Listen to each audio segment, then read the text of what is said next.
Bonjour, c'est Lucas Samuel encore. Toujours en train de me balader, chercher des endroits intéressants.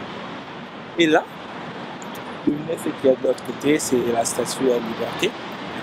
Et j'ai pensé subitement faire une petite vidéo, une courte vidéo, par rapport au concept de liberté. Qu'est-ce que vous pensez de la liberté?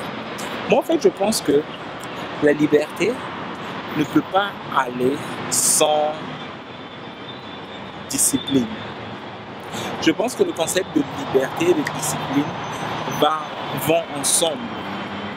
Une fois qu'il n'y a plus de discipline, on ne peut plus parler de liberté comme telle. Je vais donner un exemple. De nos jours, on a tendance à essayer d'accélérer tout ce qui se passe. Par exemple, dans l'alimentation, dans l'agriculture, il est juste de s'aimer, d'arroser, encore et encore. Ce qu'on essaie de faire, c'est de mettre des engrais afin que ça s'accélère ou que ça s'améliore. Et généralement, le résultat, c'est lequel? Le résultat, c'est que, au lieu d'avoir des fruits, des fruits bien mûrs, on reçoit des fruits bien mûrs évidemment, mais le goût est altéré. Certaines personnes, ils veulent gagner des muscles, au lieu d'aller au gymnase, ce qu'ils font, c'est qu'ils prennent juste des comprimés et ils risquent de se mettre à sortir de soi-même. Ils oublient que le côté effort n'est pas seulement physique, ce côté-là est aussi psychologique. Ça te permet aussi d'être fort, psychologique et ainsi d'avancer en ce sens-là vers une certaine force psychologique, une certaine force de caractère.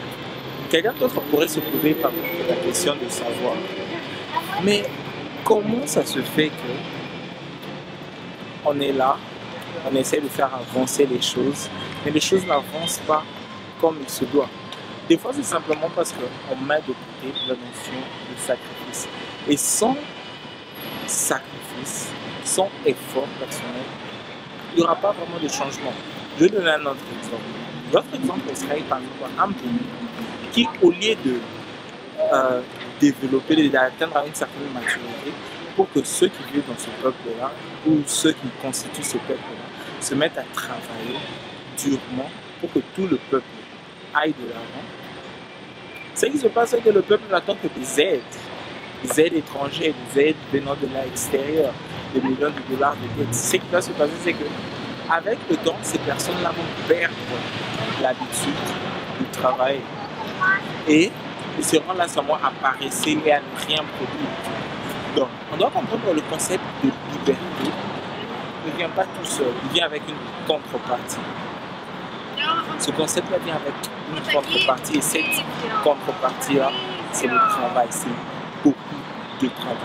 Donc aujourd'hui, je vous demande de voir si vous voulez être libre, vous voulez vous sentir à l'aise, vous voulez être heureux, vous devez comprendre, vous devez garder ça à l'esprit. Ce concept-là, être heureux, être libre, ça vient avec la discipline. Ça vient au fur et à mesure qu'on se sacrifie, qu'on travaille durement, qu'on essaie d'être discipliné. Par exemple, là maintenant j'habite à San Francisco, j'ai quitté San Francisco pour venir me détendre à Las Vegas. C'est parce que j'ai travaillé très durement. Plus de 8 heures par jour, c'est ça que je fais généralement. Je travaille peut-être 12 heures tous les jours. Et après un moment donné, quand ça commence à marcher, j'ai le droit de me taper une semaine, un mois de vacances où je ne fais que voyager et me mettre dans des conditions excellentes et savoureuses. Mais ce mode de vie-là ne vient pas juste par un cliquement de doigts, ça vient avec le travail.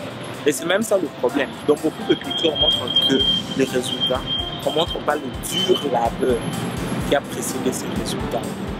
Donc, si vous voulez des résultats positifs, des résultats agréables, des résultats qui vont vous rendre heureux, je vous conseille de vous mettre à travailler dès maintenant. J'espère que vous avez aimé le numéro. Accrochez-vous parce qu'il y aura un autre numéro qui viendra très bientôt. Bon.